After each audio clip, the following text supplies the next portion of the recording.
name's Eduardo, and I got another aura story.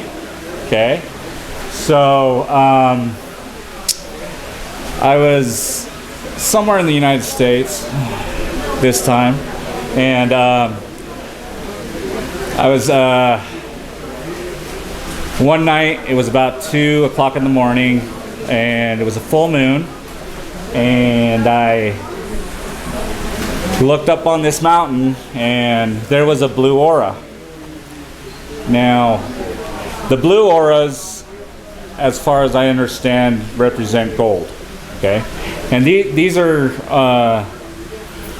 flames, or lights, or flames that can be seen under certain atmospheric conditions, and you're able to see it. Anybody can see it. It's not any gift or anything. It's just you just have to be in the right place at the right time.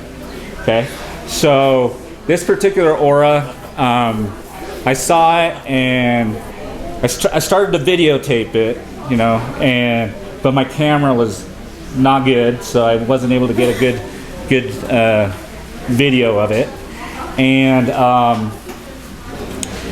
I ended up I wasn't able to immediately go investigate, but about a week later, I took the time to go investigate this aura. On my way up, I did find some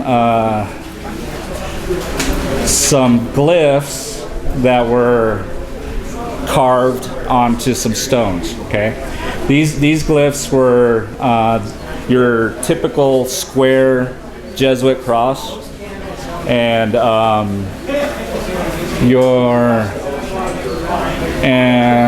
there was a circle with a dot in the middle and a square within the circle. Okay, and then a line going straight down the circle. So I think that was the symbol for a doorway within a mine, probably a gold mine.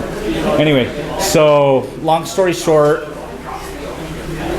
it's a work in progress, and someday I might be able to find out what's there, and it takes a lot of time to figure those kind of things out.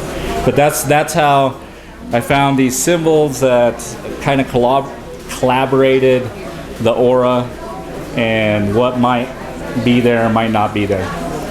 So, thank you.